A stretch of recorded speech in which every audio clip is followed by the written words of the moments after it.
Football cards collecting and investing all day, every day here on the Card Quest. It is official. Andy and I will be at the National. So we need help, right? We want to not necessarily have a table, but we want to set up and do a show. So if any of you have any leads on that, we're not going to take up all your space. We just want it for a little bit, baby. But so excited about that. Got some really fun things coming up here on the channel. And Andy, the age-old question, you've been getting it a lot recently, and this is just what the super high-end people do. A lot of them just do quarterbacks. So our poll question is up. Who do you mainly collect? Andy, my question for you is, do you only do quarterbacks now? No, I do not only do quarterbacks because that would be highly unbalanced. Imagine if you had a fantasy team or any type of investment portfolio. And now with these dynasty fantasy leagues, it's very much like an investment portfolio because you're stuck with the players unless you cut or trade them. And so when you compare that to having your football cards as an investment portfolio, because you want your collection to hold value. I mean, everybody should want it to hold value. So it's balanced. It's balanced. I've got quarterbacks, running backs, wide receivers, tight ends. I've even got some defensive players in there as well. That's probably one sector of the football card hobby I'd like to get into even deeper is the defensive players. Because Carter, look at, for example, right? Compare Justin Jefferson's rookie ticket auto values to that of Kirk Cousins. Kirk Cousins is never going to surpass Justin Jefferson's value. Justin Jefferson is always going to be more valuable than Kirk Cousins. Always will be. And look, I like the fact that right now in the NFL, go to Underdog Fantasy, promo code Quest or my promo code Carter, doesn't matter. Go to Underdog Fantasy, sign up. Andy, let everyone know who the top two picks consistently in fantasy football have been. This is a great point. It's Justin Jefferson and Jamar Chase, two LSU wide receivers. So shout out to LSU. But this is in a market. So that would be in a market that actually values wide receivers and running backs over quarterbacks because of the positional scarcity and the athletic profile and the opportunity that those guys have on their team. But if we were to look at a super flex fantasy draft, Carter, I guarantee you those guys would those guys are still going to be the first skill position guys taken probably towards the back end of the first round. But then we're going to have some quarterbacks go before them. Yeah, and look, I'm a guy who started his collecting journey with Burrow, but eventually moved to Tyrann Mathieu. I love defensive player collectors. I do. Shout out my guy Parker. He's an Xavier McKinney collector. That is a deep cut. But yeah, I love collecting it all, but I always like to be straight up with everyone. As many of you know, I have been focusing a lot on legendary quarterbacks just because I've enjoyed going into the rabbit hole from the tops to the rookie ticket autos to the actual game worn patches. But modern, Andy, I hope to see Breece Hall have an absolutely massive year. I hope Bijan Robinson has an absolutely massive year. And Micah Parsons, I hope he continues to be what he is and make that draft class, that 2020 draft class or 2021 draft class with him and Jefferson, that class, not Jefferson, Chase, that class just had so many skill guys and defensive guys turn out to be absolute freaking superstars to where football cards isn't just about the quarterback position. So what we want people to do, if you're watching this down the road, in the comment section below, are you only doing quarterbacks or are you moving to other positions? And I think, Andy, there will be more people open to moving to more positions because there were a lot of people that were burnt out buying thousands upon thousands upon thousands of Mac Jones, Zach Wilson, and Trey Lance cards. If I were any one of you, I would be hating what I did last year and moving to a guy like Garrett Wilson, who I think is going to make a huge leap into superstardom this year. I also think it's a little bit lower risk because think about it, a lot of us understand you want a rare card. You want a card with scarcity, serial numbered, rookie autographed, maybe a high grade as well in there. And when you look at the value of those rare cards for these skill position players, a lot of time you can get a really nice one for under $100, or even in the case of like Garrett Wilson, you're going to pay a couple $100, but that same card for Trevor Lawrence, for example, or even Mac Jones whenever he was hyped up, and even now, even still for Mac Jones, that could still be close to $1,000 card, in some cases more than. But for a guy that just was the offensive rookie of the year, and now he's got Aaron Rodgers coming in to throw him balls, you could still get that same quality of card for a couple $100. So I look at it from the actual investment side of it. I mean, there's a little bit lower risk there. And then you also balance it out, Carter, because anytime typically that a quarterback goes off, he's bringing a wide receiver, running back, or tight end with him. I mean, all the guys in the league are synonymous with their alpha wide receiver or tight end, right? Oh, yeah. And one thing I want to bring up, Andy, I actually had someone at a show recently walk up with a gold number 10 Garrett Wilson card, wanting $1,000 for it. And I was like, I don't have that just yet. Come see me later in the show. But yeah, I'm glad that kids are open. I noticed this at the last show that I did.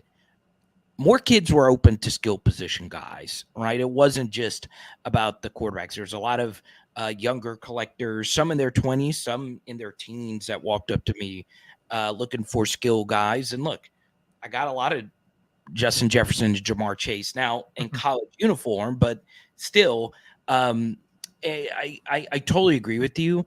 And Andy, to take it one step further, we've talked recently about Desmond Ridder and Sam Howell. Those two guys have been very interesting players in the Card Quest community and just in general. A lot of speculation. The NFC is wide open at the quarterback position. I just think the rookie ticket auto prices are just steep. I mean, you're looking at over $200 per sale basically on their rookie ticket autos. I've not checked recently because I'm just not going to look at those guys at all.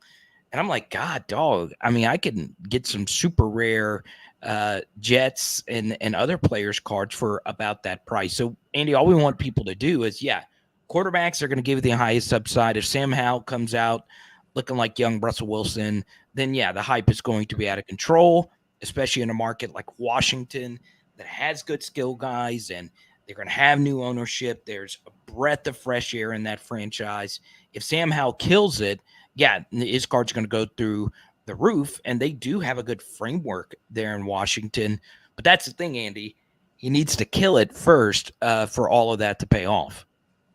Yeah, and I think that a lot of guys are making a bigger bet. They're trying to. It's almost like when you're buying a quarterback like Sam Howell or Desmond Ridder, or now we're looking at Jordan Love. You're making it's kind of like making a 3 or 5 leg parlay, right? You're trying to get more things to go right because ultimately it's part of that storyline, right? Are they winning? Are they in MVP talks? What's their touchdown to interception ratio?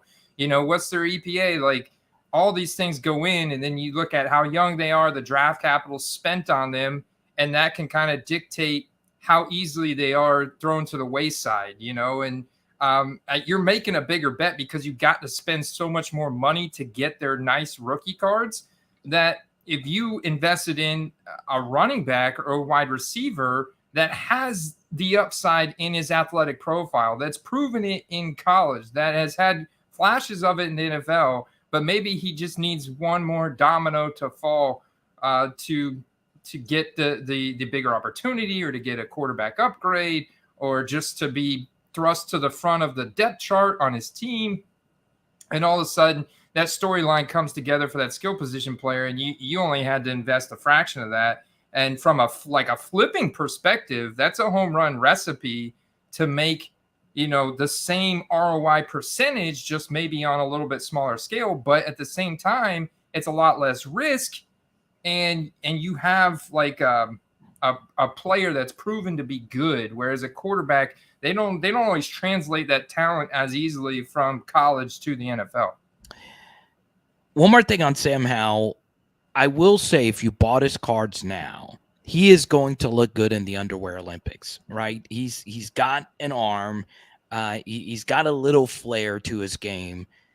I'm telling you, before the season, just one decent preseason game or one viral Terry McLaurin, back shoulder one-handed catch, how cards you could make a quick flip in the preseason hype. So, going back to my point a minute ago, you might not necessarily need to see them play off or pay off in a game or whatever, but I do think Hal will have a few of those wow kind of throws. We welcome in all our viewers here for the live version of the show. Once again, if you're listening to this on a podcast, we go live every Tuesday, 1:30 Central, 2:30 Eastern. I want to shout out Steve, Blake, Matt, Derek, Mr. T, Bob, and I want to shout out BCJ and my guy Scott.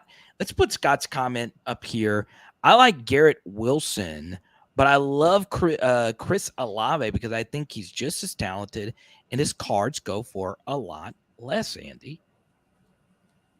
Yeah, I mean, Olave is like his twin brother, right, from Ohio State, and he's in a good situation with the Saints. They moved up to get him in the first round. Now he gets a quarterback upgrade in Derek Carr, and your Saints are kind of like fighting for, division title of the dumpster fire division of the NFL. It shouldn't be too difficult of a path, although it may be. Who knows? But yeah, I do like Chris Olave because his cards are much cheaper. There could obviously be that pop in the beginning of the season, and I think it's good to make it's good to make definitions or like draw lines in the sand of what your plan is to do with any given card that you buy. Like, are you planning to hold it long term? Are you planning to just make the profit on the card when it becomes available to you, or do you have a lot of collection value in this card and you really are buying it for your collection, your wall, and you don't really have plans to sell it? Because I think that'll really dictate kind of how much you spend on a card and what your plans are and how much you could actually get back for it in return. Andy, I'm a huge Traylon Burks guy, and I wanted the Saints to just draft Traylon Burks instead of moving up and getting Chris Olave. We still think Burks can go off this year, but I'm so glad I was wrong about that. Chris Olave looks like the real freaking deal for the Who Dat Nation. It is going to be interesting, though, because his target competition just got a lot more fierce, right? So they signed Foster Moreau, who's a very underrated tight end. Obviously, Michael Thomas is back. Rashid Shaheed, Andy, that's a deep cut in your underdog fantasy drafts. They just signed James Washington, but Chris Olave is still going to be the option number one in that offense. So, Scott, I love that freaking play. Let's take one more, Andy, before we get into another topic here from BCJ. Found 2 silver prism Kadarius Toney rookie cards at the card show this past weekend. What are your thoughts on him having a big year in Kansas City? Well, I think everybody kind of plays second fiddle there to Travis Kelce, and they're used interchangeably. But the thing that he's got going for him, you've got a clear Super Bowl contending team here.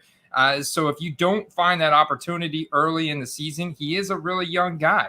It's not a guy that I would go and spend an arm and a leg for, but he's a guy that I could see there being many future events that could really hype up his cards, right? There's games in the beginning of the season. There's games where he could go off in the middle of the season. He is electric in the open field. He's just a little bit of a knucklehead, Carter. So he's going to be relevant at any point, plus the playoff potential of the Chiefs. Now, all of a sudden, I think that if you could get a deal below comps on other receivers from his class, that he is a really good flip candidate. I don't expect him to consistently produce on a week in, week out basis and get there from a like, hey, this guy went from being a 5th, 6th round fantasy wide receiver to now being a 1st round wide receiver, like we've seen the values in Deebo Samuel's cards do, or even like Chris Olave, Garrett Wilson do last year. So, that's kind of where I see Kadarius Toney. He's kind of like that guy that just every once in a while pops up on people's radars and he gets a few buyers, and then he goes back down. Yeah, this gets into a pretty deeper philosophical debate, Andy, that you brought up recently, and I loved it. when you buy a Kadarius Toney rookie card, you're buying it in a New York Giants uniform. He's wearing number 89, which, is kind of looked down on now if you're a wide receiver. You don't want a number in the 80s. I hate that. I like the old school number in the 80s kind of thing. But his tenure with the Giants was disastrous, right? They used a first round pick, couldn't really get healthy. There was some other stuff. And then he gets traded to Kansas City. So all his rookie cards and 90% of his cards out there are him in a New York Giants uniform. Now, I just looked. You can get some rookie autos less than $15. It's definitely worth it. Um, what is interesting about Tony going into this year, BCJ, is that a lot of Kansas City Chiefs fans already love him simply because he won them a Super Bowl with the punt return and the touchdown that he had in that game. So there's always going to be Chiefs fans out there that will want a piece of Kadarius Toney in their collection. He's already accomplished so much for them while not actually being a big producer, if that makes sense. But yeah, I think this year with Kansas City, with Tyreek Hill gone, they spread the wealth out. I will say that Andy Reid in particular loves Kadarius Toney. They wanted him in the draft a few years ago. Obviously, the Giants overspent and got him in the first round. Then they went and traded for him. That lets you know how much they do adore this man. And I don't see a whole lot in Sky Moore. The Rashee Rice pick was very interesting. I wasn't the biggest Rashee Rice fan coming out of SMU. So Kadarius Toney might be the number one guy from start to finish. So, yeah, I mean, one thing I also like about him, Andy, he has got a nasty wiggle when the football is in his hands. He is electric. Kind of reminds me of a former Chief, Dante Hall, when he has the ball in his hand. So there you go. Now, Andy, I want to ask you a question about release dates and all of that. We're seeing some optic out there. The sticker autos on some of these, which are kind of disappointing, but still, your thoughts on the release calendar and some other things you've been seeing.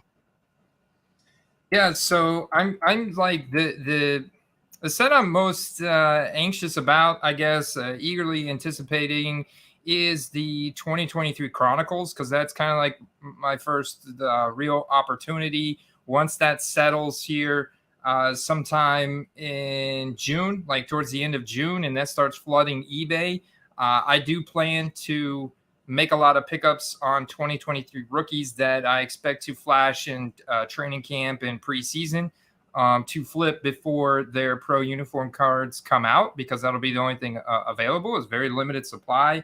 For this past draft class, the newest thing on the block, Optic Contenders rookie ticket autos. Optic is getting ready to be released very shortly. So that's always a big demand product when anytime you have a rated rookie logo or you have that deep ticket theme. I like how those two words go together. On the rookie ticket autos, those are always very popular. Yeah, and I was looking at a Cade York. I don't know if there's many Cade York fans out there. He's a kicker, former LSU kicker. I've seen a few of his orange rookie ticket optics out there already. God, just it was a sticker auto. It made it was a dagger through my heart, Andy Frederick Theodore case, and I was like, why? Just put it on the daggone card. But yeah, as far as releases are concerned, I'm really excited to see how this will coincide with the national. Obviously, national treasures and all that stuff, floating out into the atmosphere. One big thing about, the national last year, it was a very heavy, at least on the vlogs that I saw, Zach Wilson, Trey Lance, Mac Jones. People were spending crazy on these guys and they can't play a lick. It's Davis Mills. Davis freaking Mills. Davis Mills. It was it was definitely a time to say the least. But yeah, for me, I don't know, Andy. I don't know how I feel about some of these releases with Prism already being out there.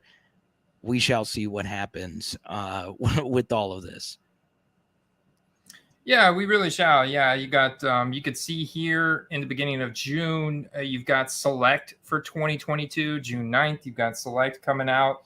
And then you've got a Leaf product for 2023, but this is really the big one here, June 14th, this 2023 Chronicles Collegiate draft picks. That'll be big for the 2023 class. That's going to be the most popular product that arguably, generally speaking, does the best for 2023 rookies heading into the season. And we know once we start getting more news and some of these rookies flash in training camp, some of these depth charts get shooken up, and people, this is these players' time to shine, and they're so young. They can drive so much fear of missing out, and those are really the only products available for them. So we can see some big spikes. There's big flip opportunities there. Big flip opportunities for running backs. Running backs are a big target of mine in this draft class. This is pretty deep. And you're going to have limited supply on those guys. And my plan is for running backs is never really to hold them long term. It's always more of a does this player have the athletic ability to execute given the opportunity? And if so, then I will invest in the player, because especially if they're young, right? Especially if they're first, second, third year type player, they're under like 27 years old. There's still a lot of future hype events in their career for me to flip that card on, and I will definitely take advantage of that, because those guys, running back highlights are probably, I'd say, up there with the best all-time highlights no doubt. in the NFL. Type Y for yes, type N for no. You have bought more college uniform cards this past year than ever. I want everyone watching live right now, type Y for yes, type N for no. If you're listening to this on a podcast, answer that question to yourself, right? Because we have these licenses now, Topps, Bowman, Chrome. We've been talking quite a bit, and you mentioned the Chronicles draft picks a minute ago, Andy. it just feels like there have been more people buying more college products. Scott says no. SP123 says no. Luis Ramos and Eclipse Cards both say no. But Mr. T, Derek, and a few others say yes. So there you go. Can I say one quick thing, though, Andy? I did give out Tank Bigsby as a play of the week. I'm hearing some good things out of Jacksonville. Be ready for Tank. They're not going to run Etienne into the ground because he has an injury history and first-round draft capital. Load up on Tank Bigsby. He is going to have a few spike weeks in the best offense he has ever played with in his career. Played at Auburn. Tank Bigsby produced in the SEC behind bad offensive lines with bad coaching and bad quarterbacks.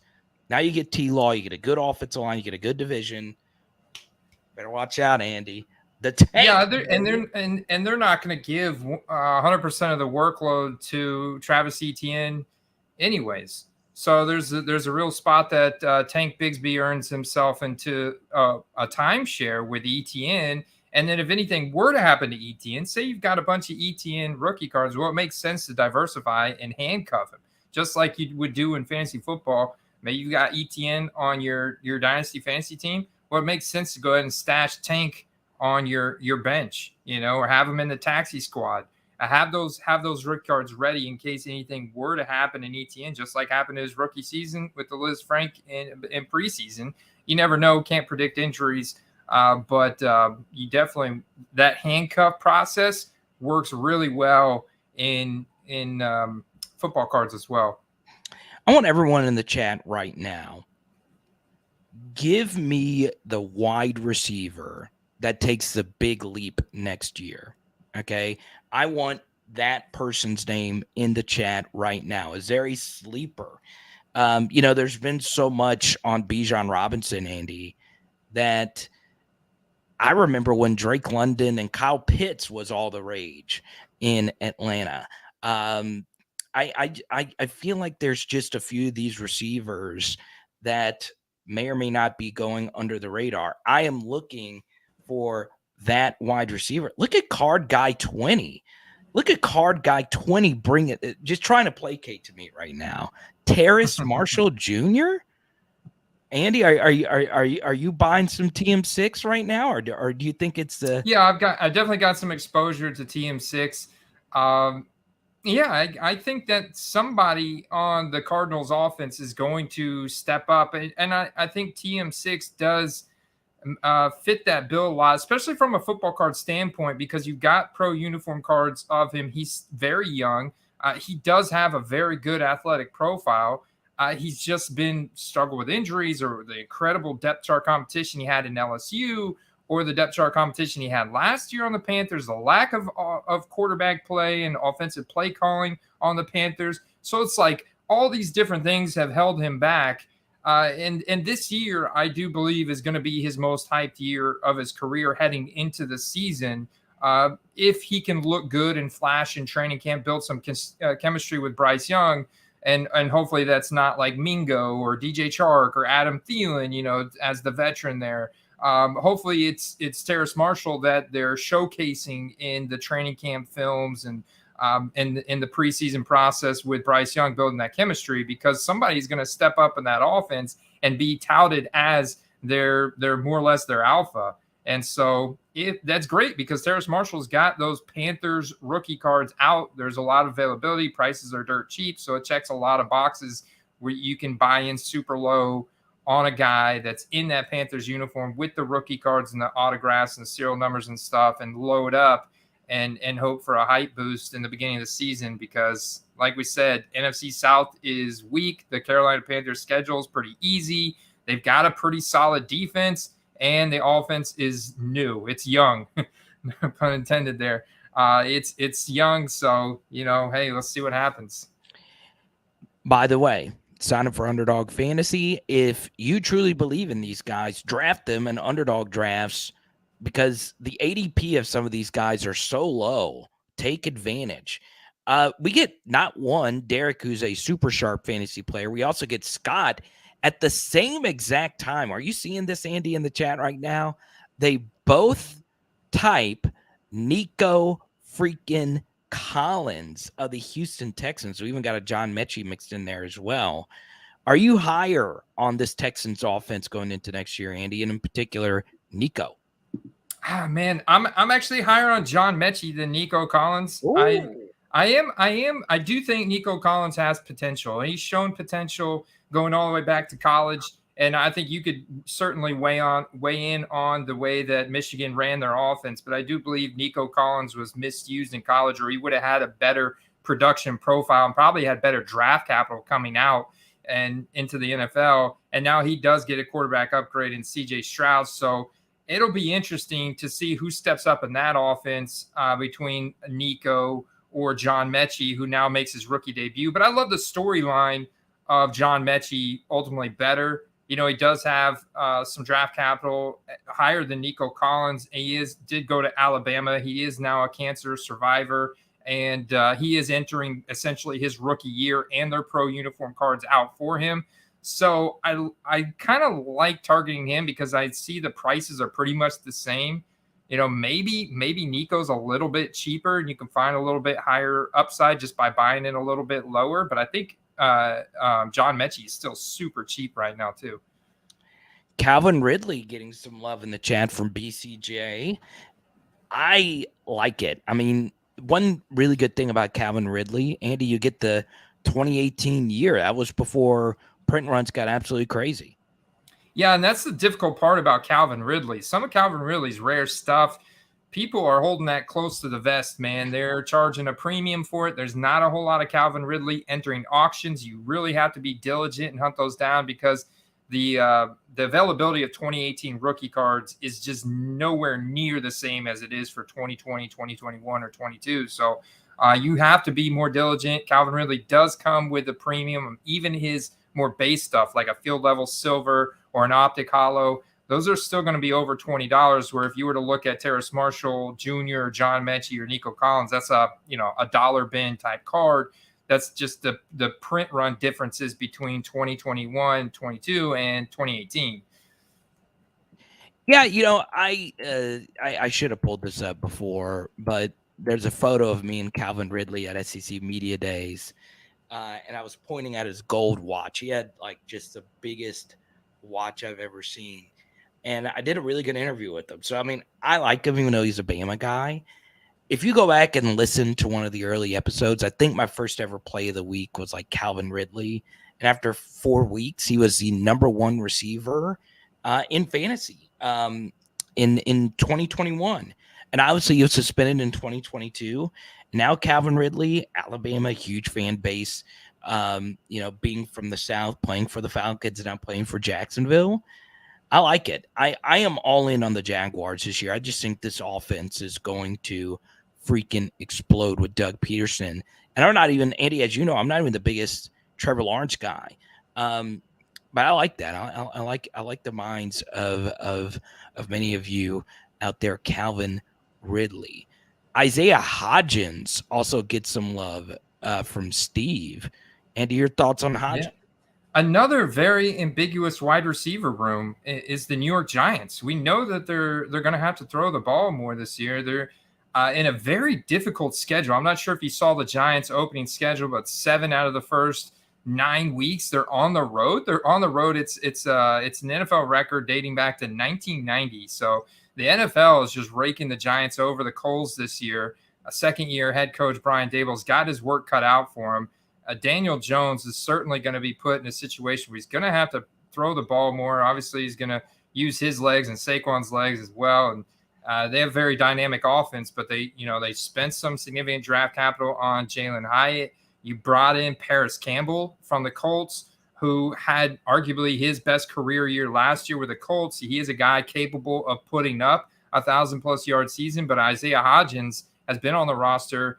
And he is right now kind of like I guess you would put him in as their wide receiver too, next to Darius Slayton, Paris Campbell, some combination. It's just a very ambiguous wide receiver room, Carter. I'm not sure who's going to step up there and be the number one guy outside of Saquon and Daniel Jones right now.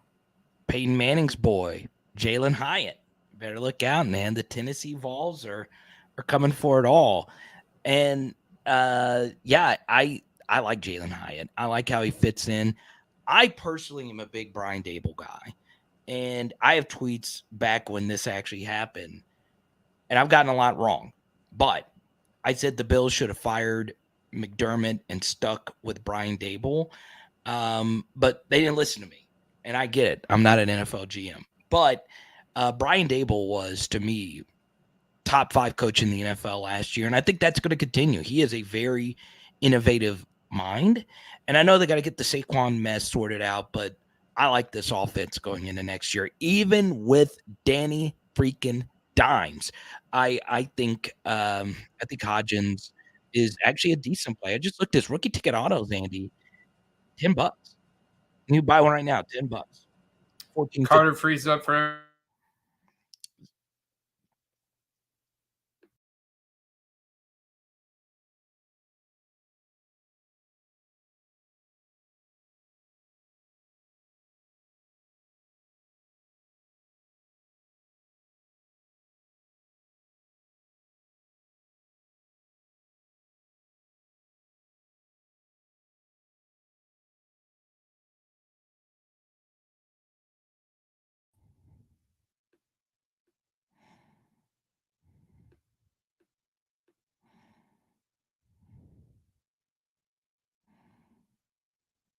Oh, am I in here? Am I in here? Huh? Huh? Huh? Huh? Huh?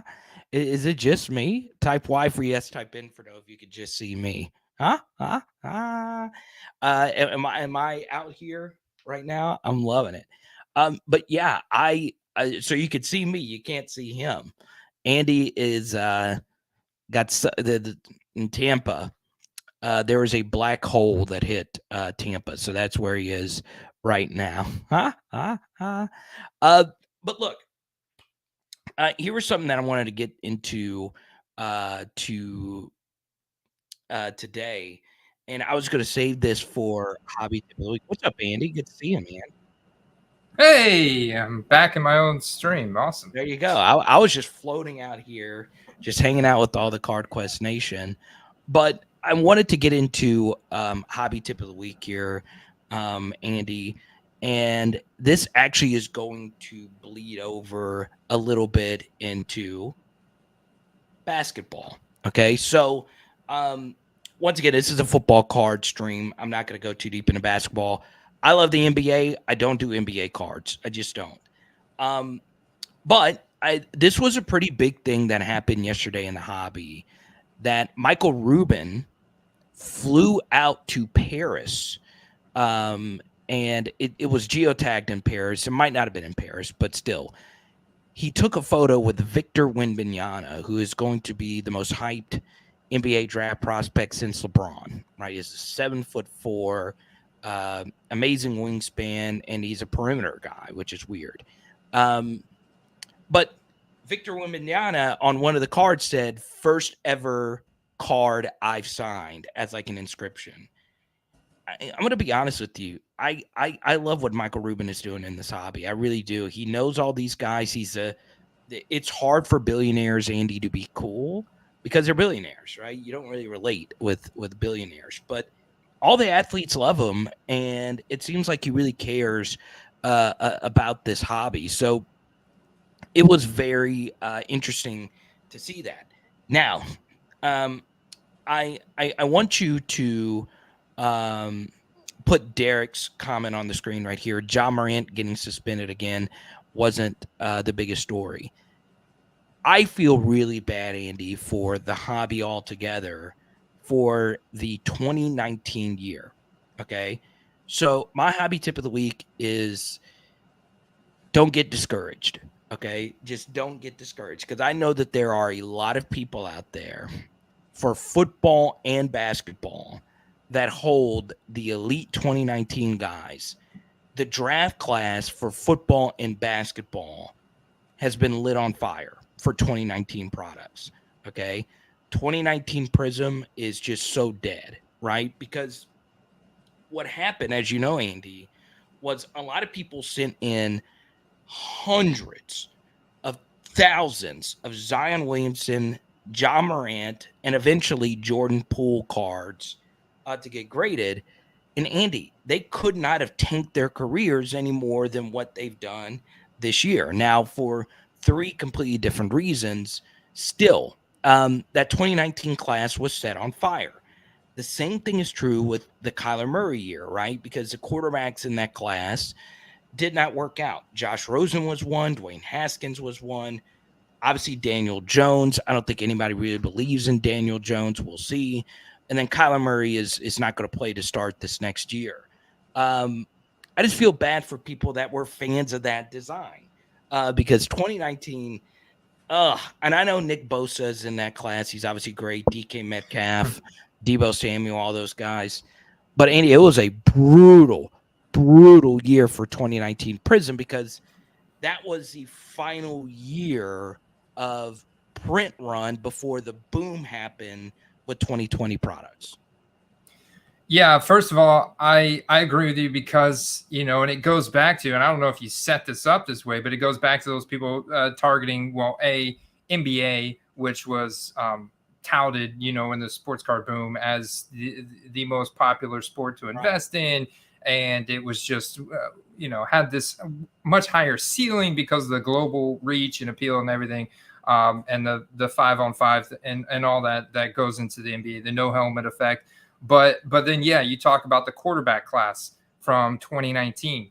But you look at the skill position class, man, especially for the NFL for 2019. If you were targeting skill singles, whether it was, like you said, Nick Bosa, DK, Debo, AJ Brown, whether you're talking Terry McLaurin, Josh Jacobs, the skill position class from 2019 has done really well in the NFL. And almost all those guys came into the 2020 season more or less undervalued. Some of them a lot more than others. Like DK, I think, was probably the most expensive skill position guy heading in, maybe with Nick Bosa. But, you look at that was like Debo took a big step in his card values. So did AJ Brown. So did Terry McLaurin. So and Josh Jacobs, where he kind of went down, but now this past year he's back up. So I look at the skill position class, and that's a prime example of why it makes sense to diversify and include these skill position players in your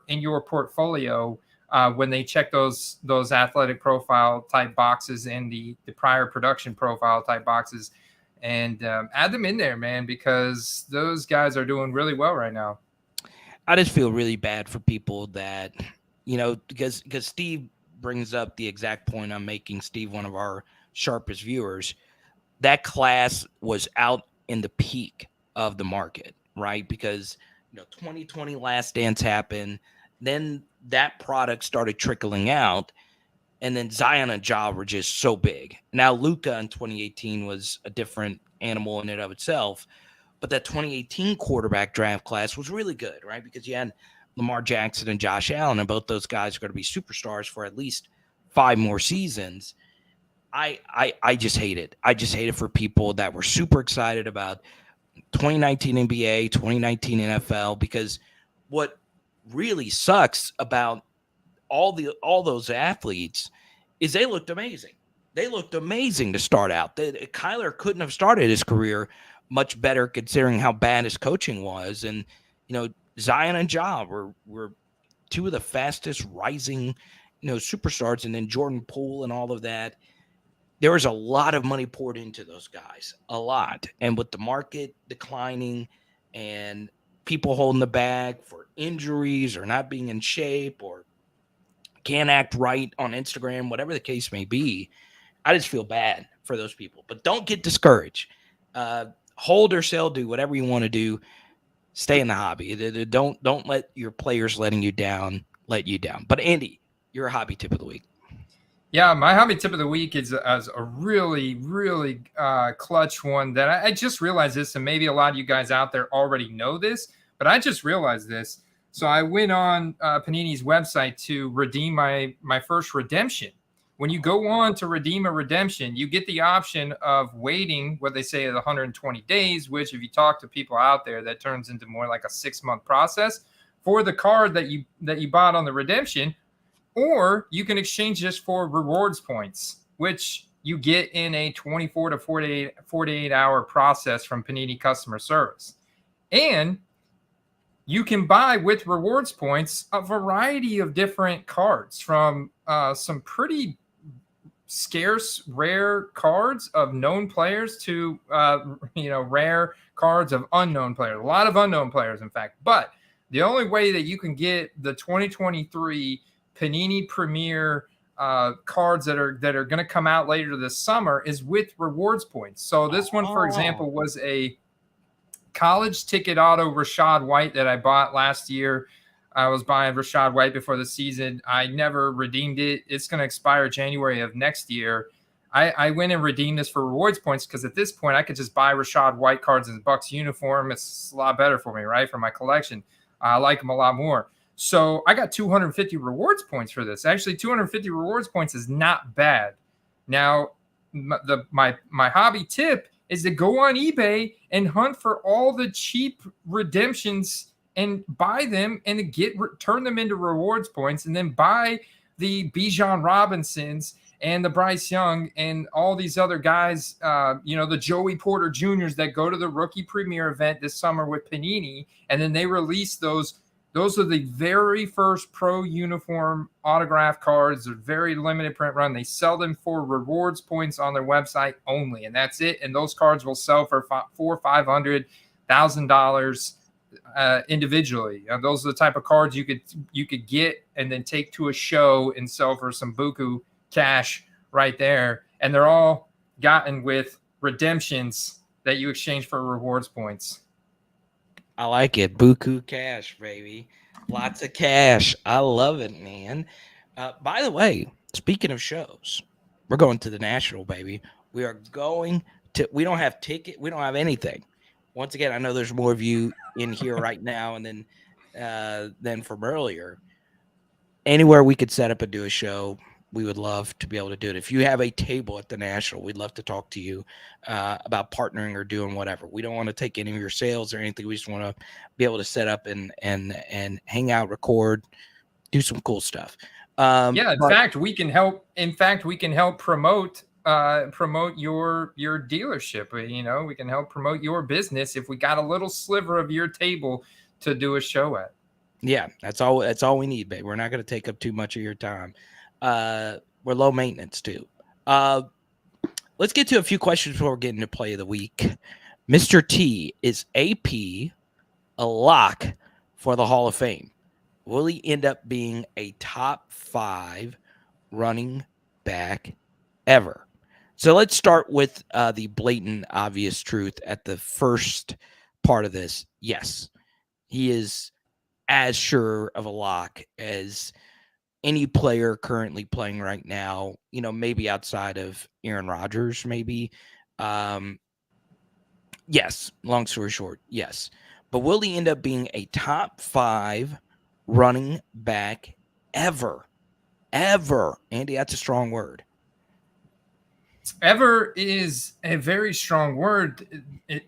I think it's likely. I mean, not likely. It's probable. Let me rephrase that, because if you had to define to put a percentage to it, likely sounds like 90% probability, whereas probable is more like 50-60% chance. I mean, the thing is, Carter, running backs aren't used like they used to. Be, and they don't have the roles that they used to have, where they literally put teams on their back. And AP was the last one to win the MVP as a running back, so that is interesting. Maybe Bijan Robinson can change that, man. So I don't know. I think it's probable, but there's some really good players that he's going to have to.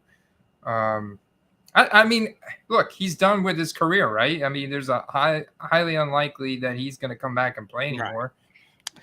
All right, so let's start with the guys that are clearly ahead of him. Barry Sanders is clearly ahead of him in my mind.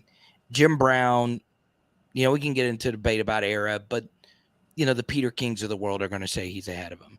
And then Walter Payton, for sure, is someone that they're going to say he is ahead of Adrian Peterson.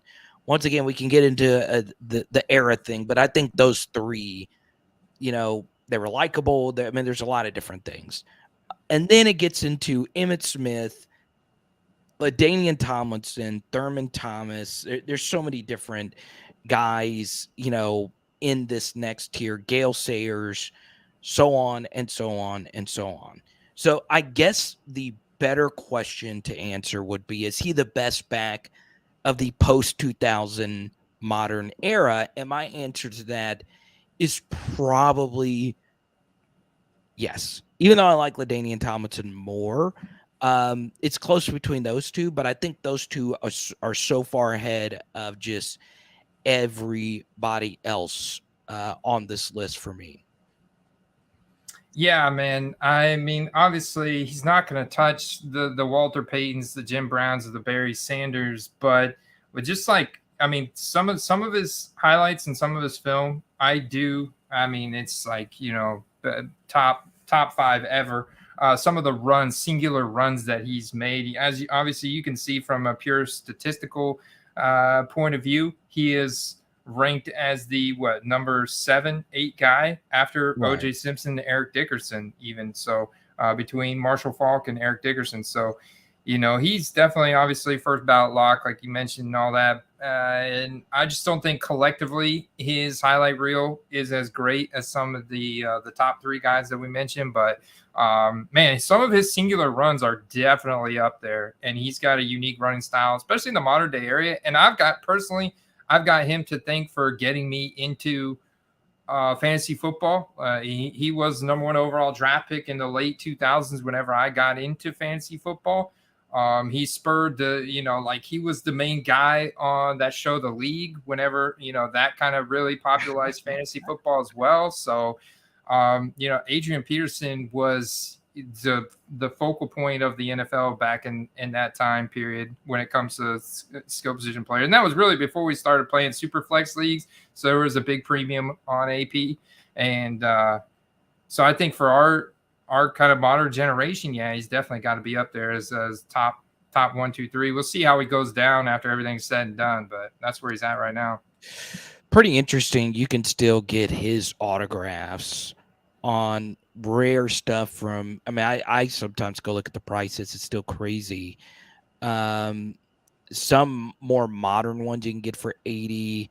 But if you go back and look at 2011, '07, which was his rookie year, you can get on card autographs from '07 with jersey patches in them, 75, 80, $100. I mean, that's cheap, especially if you compare it to patch cards of Peyton Manning, Drew Brees, and quarterbacks. Um, so yeah, it's if you want to use the word safe, you can use the word safe because he is as safe as you can get. Now, is there some off the field stuff? Yeah, but truth be told, I think most people love them some Adrian Peterson. And if you think his NFL highlights are great, go look at his Oklahoma highlights. Brother, watch out. But yeah, it's a good question because like I will say like some peaks recently.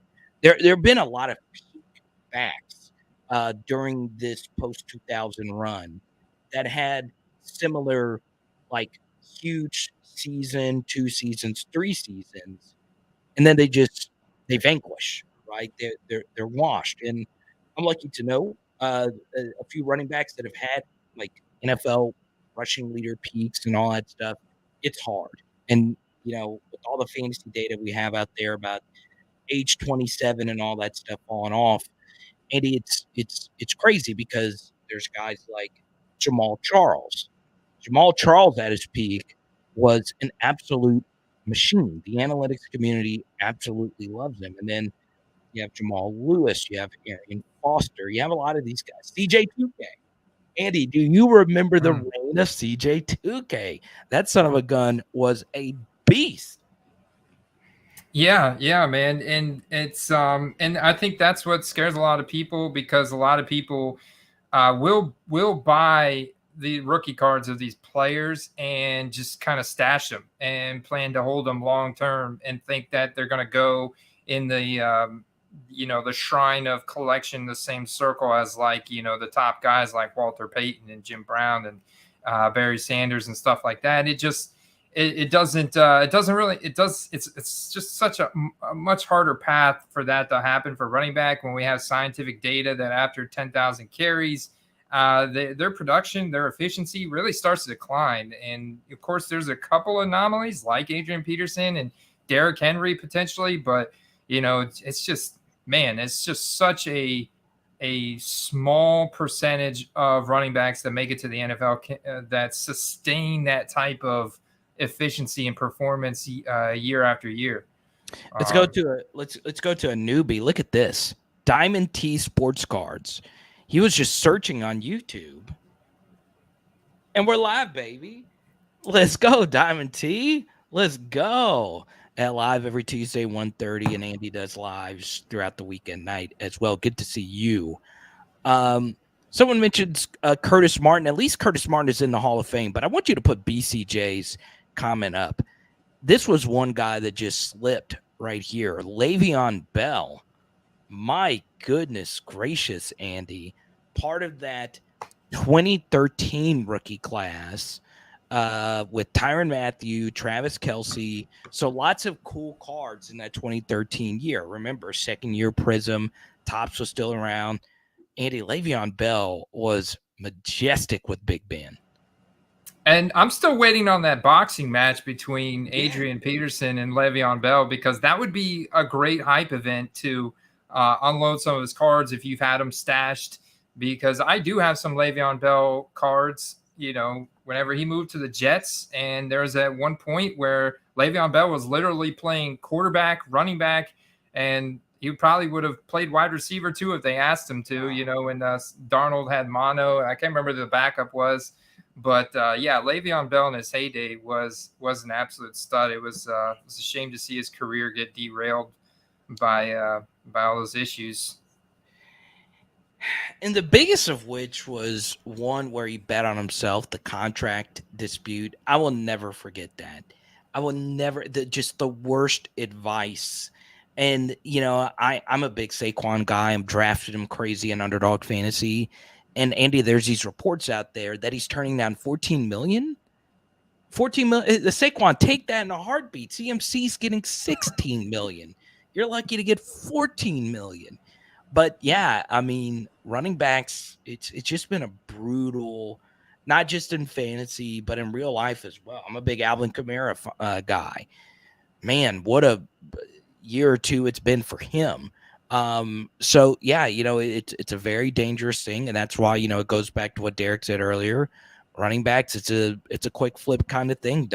There's not been one that's been able in the modern outside of Adrian Peterson to really hold on for about a decade.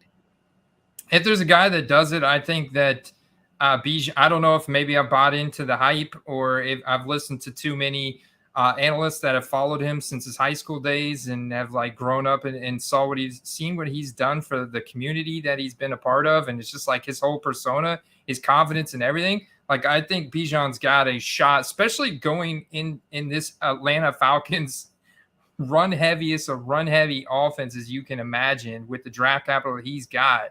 I mean, it's just like he's going to get as much as he can possibly handle, and he is the complete package. So I think if there's a guy that's got a shot, it could be him. And how young he is, it doesn't matter if the Falcons go 2-15 this year. If he finishes as the rushing leader and the rookie of the year, he's going to have prices that eclipse most running back, even a lot of the quarterbacks' prices after the season. I mean, go back and look at what happened to Jonathan Taylor. Look at the spike that happened to Breece Hall, just being in that big market, taking over that backfield in his rookie year. And now you're talking about a guy as a top 8 overall pick. I mean, it's going to be crazy. We now get into play of the week. Andy, I'm going to let you go first, my man. Yeah, so you guys were talking about all those underrated wide receivers. I've got a guy is in the middle of the pack. He's definitely undervalued. I think there's potential. I think you read between the lines in what the Denver Broncos are doing with bringing in head coach Sean Payton and then picking up Jerry Jeudy's 5th-year option. And with the trade rumors around Cortland Sutton just being potentially letting him walk, I think Jerry Jeudy is an underrated wide receiver. Ooh. And this guy, I think he could become Sean Payton's guy in this new Denver Broncos offense, which I do think is going to get obviously a lot better. I mean, you got nowhere to go but up after last season under Nathaniel Hackett. So I think this is going to be a big boost to the Denver Broncos offense, bringing in Sean Payton. Really hopeful about that. And I think that Jerry Jeudy right now is undervalued.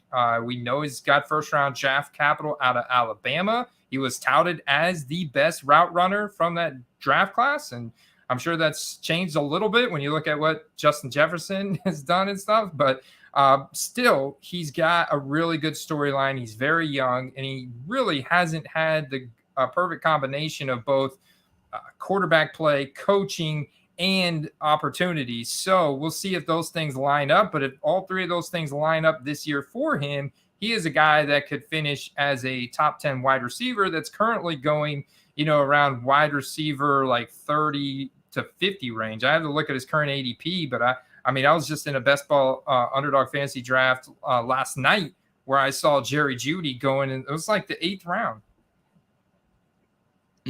Jerry freaking Jeudy. Andy, I've already flipped all my Jerry Jeudy cards going into the Russell Wilson hype cycle.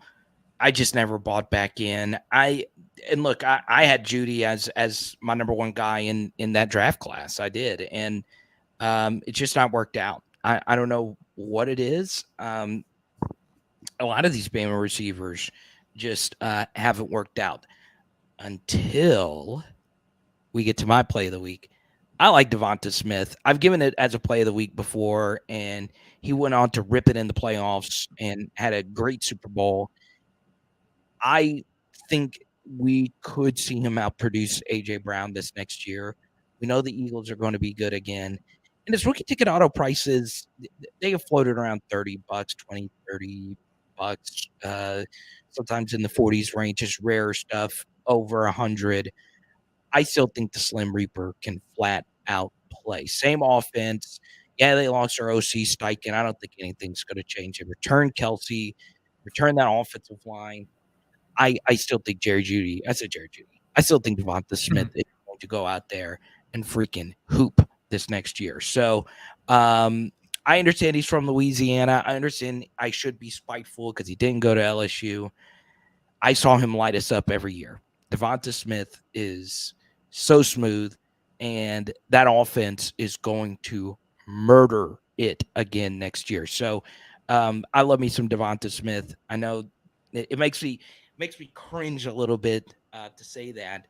We're talking about a Heisman Trophy winner, a wide receiver. We're talking about a guy that is already going to be a legend in football lore, maybe more for his college career than what he's going to do in the NFL, but he's still really freaking good in the NFL. So,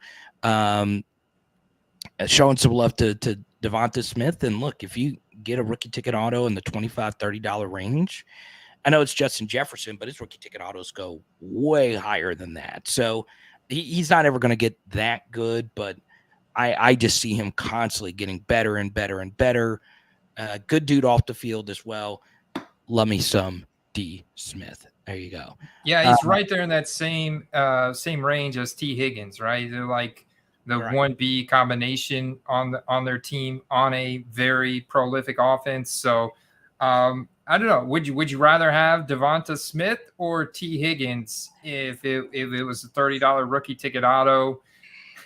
That's a tough choice for you, I know. Yeah.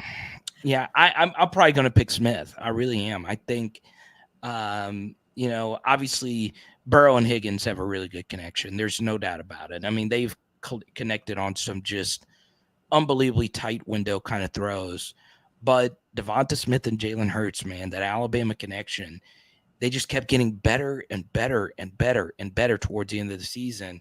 And I just love watching that offense. I really do. So I think the Slim Reaper still crushes it. I don't think Dallas Goedert is as good as everyone says he is. And I think Smith is a little bit closer to A.J. Brown than most people would like to admit. So look out for Devonta Smith being the best producer in that offense. So Steven follows that up here. Calvin Ridley, Christian Kirk, all buys for you. We touched on Ridley a little bit earlier. Your thoughts on a Texas A&M Aggie, Christian Kirk? Yeah, I like him. I find it interesting that Christian Kirk is going much later than Calvin Ridley in these best ball drafts we're doing on Underdog Fantasy. Calvin Ridley, most time he goes in like the third round. But if you look at Christian Kirk's ADP, I mean, the guy is going pick 51. So current ADP of pick 51. That's like fourth, fifth round. So yeah, man, big ADP disparity there between Calvin Ridley and Christian Kirk, which tells me that there's probably a bigger discount on Christian Kirk. And the other thing is Christian Kirk has cards out now of him in Jaguars uniforms. You can target really rare 2022 Christian Kirk cards that I think have a definite upside. Because I look at Trevor Lawrence as an aggressive quarterback that wants to take shots downfield. Sure, that fits Calvin Ridley's game a little bit better, but Christian Kirk, we've seen him take the top off of many of defenses. He's a great all-around wide receiver. He's made some massive plays last year with Trevor Lawrence. He's got that chemistry with him, and then also with Kyler Murray before that. So, yeah, man, I think it's going to be another situation where those guys are going to have like different spike weeks throughout the season. So I think you've got opportunity on both of them. If I can get Christian Kirk a lot cheaper than Calvin Ridley, I'll definitely be putting some money there. I see my guy Cody B, who super chatted a few times on here. Good to see Cody in here. He said he's loaded up on some T. Higgins. Let's go to Derek here, Andy. No love for Jalen Waddle, top 5 wide receiver in the league. Now that's a little steep. Is he undervalued though? I think he's a great guy to compare to the values of Devonta Smith, but then also you got to look at Jamar Chase, and I'm not saying that Jalen Waddle's card should get up to that of Jamar Chase, but I would be really interested to compare the three of those guys together and look at where their values are at. to get a better understanding of where Jalen Waddle's kind of at in the hobby. But I know he is going to come at a significant premium. He does get slept on a little bit because of Tyreek Hill, and I think there's a lot of people concerned about Tua's future in the NFL. And so I think that's another big factor of like holding some of the potential Jalen Waddle investors back. They're not sure if Jalen Waddle is going to have the same success with another quarterback not named Tua. Who has been so how many puppies and big tournament drafts have you done on Underdog and just in general? How many have you done, Andy? Like all time or just this off season? Yeah, just this off season. Oh, 6. Oh, you done 6? Okay, I'm about at 6 right now. Who's been kind of your guy? Is there a guy that's just later and you're just snatching him that everybody's missing out on? Is there anyone that you can even think of at this point? And by the way, I love Derek. Waddle is not a top 5 receiver in the league. Top 5 dynasty receiver? Okay, we can have a conversation. But right now, so yeah, I'll say that. But is there anybody right now, Andy, that's just tickling your fancy? He's someone out there that you're just like, God, at this ADP, I'm just smashing this. Yeah, I think there's a few guys. Like I'm gonna pull up the one best ball that I did. Yeah, I mean I definitely look at a few guys. Like J.K. Dobbins is a big one for me. Ooh. Yeah, J.K. Dobbins a massive one for me. When them bringing in Ted Monken and them drafting Zay Flowers and Lamar gets this big extension. You know they want to try and preserve his legs more now. You bring in Odell, so the receiving weapons have gone up. J.K. Dobbins is fully healthy. I think he could be an elite. He's got easy upside to be like a top 5 rushing leader in the NFL, and him going at around pick 63, which is where I got him in this draft. That's a sick value for me. Ted when Ted Monken was in 2019, he was the offensive coordinator, right, for the Cleveland Browns, and Nick Chubb had like I think almost 2,000 rushing yards that season. So I'm excited about the possible season that J.K. Dobbins could have this year, and I think he's really undervalued. So he's a smash for me in the 6th round, like no doubt about it. Steven says he's a Ravens fan and he has an CHIT ton. I like the clean language there. No one knows what you're trying to say. Of J.K. Dobbins PSA cards as well. Yeah, it's. I don't know. I don't know how I feel about J.K. Dobbins. I've actually gotten Gus Edwards late in a few drafts. I'm still a Gus Edwards believer. I don't know how you feel about that, Andy, but yeah, I'm just trying to think of some players that I've just been avoiding in drafts. I don't know why I've been avoiding Derrick Henry. I don't know what the reason exactly is.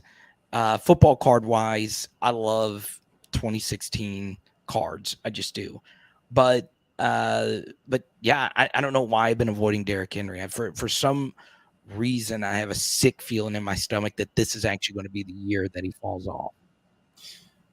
Well, I mean, if that is the case, then it's definitely time to sell, because you look at his more rare card, like the rookie ticket autos and stuff, they get pretty rare from 2016, and people have really gobbled a lot of those up.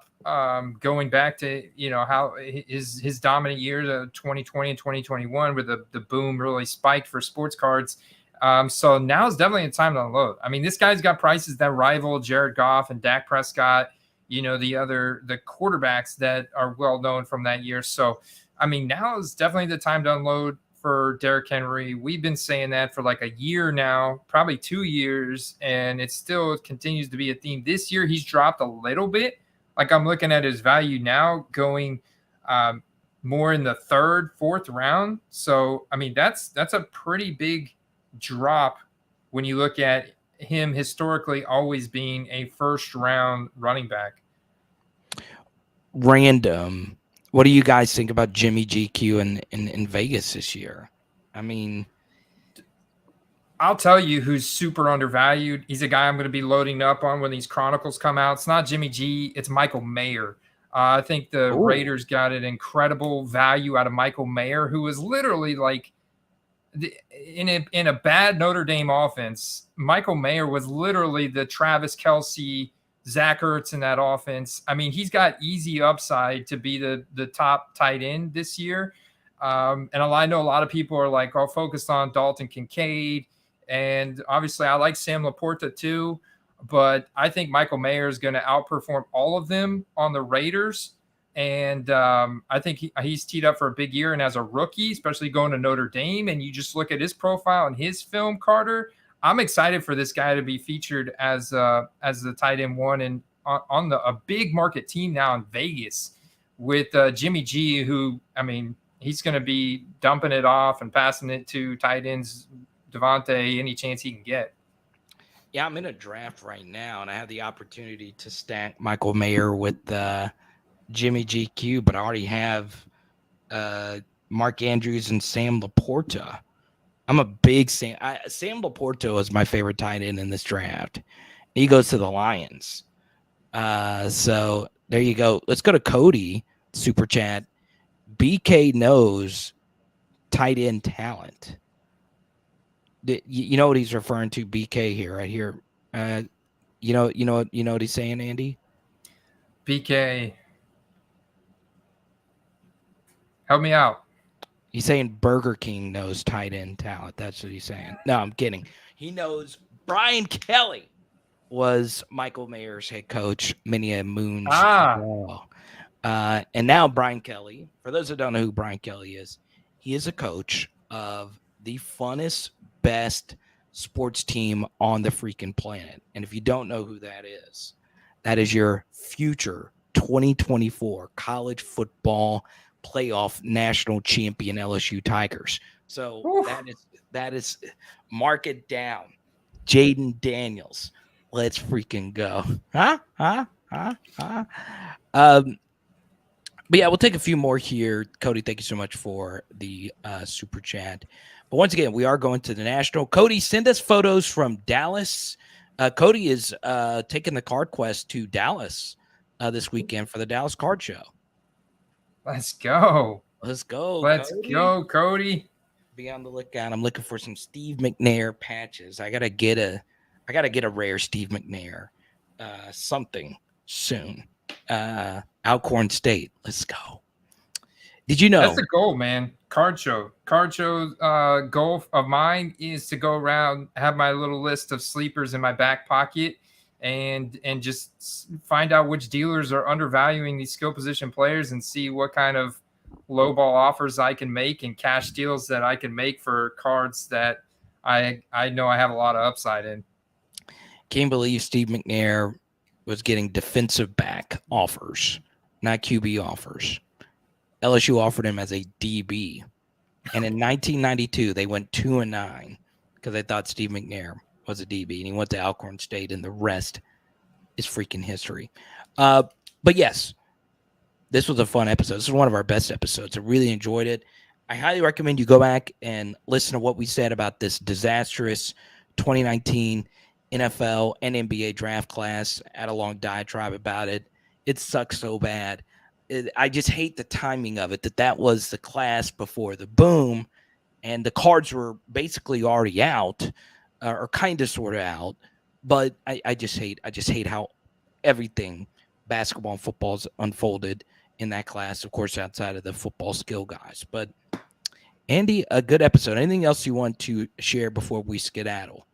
I mean, hey, NBA finals are in the books, so it's only a matter of time naturally for people start turning their eyeballs back to all the football plays that they want to make heading into training camp and preseason. So we're in a little window here where values for a certain guy, a lot of guys we talked about in this episode are at probably all-time like off-season lows. So as people are just a lot of people are probably cooling off from the crazy NBA finals. So, I would take advantage of that now and get ready. Like, take advantage of that now and get ready. Did you say NBA finals is in the books? Yeah. Right? Am I wrong?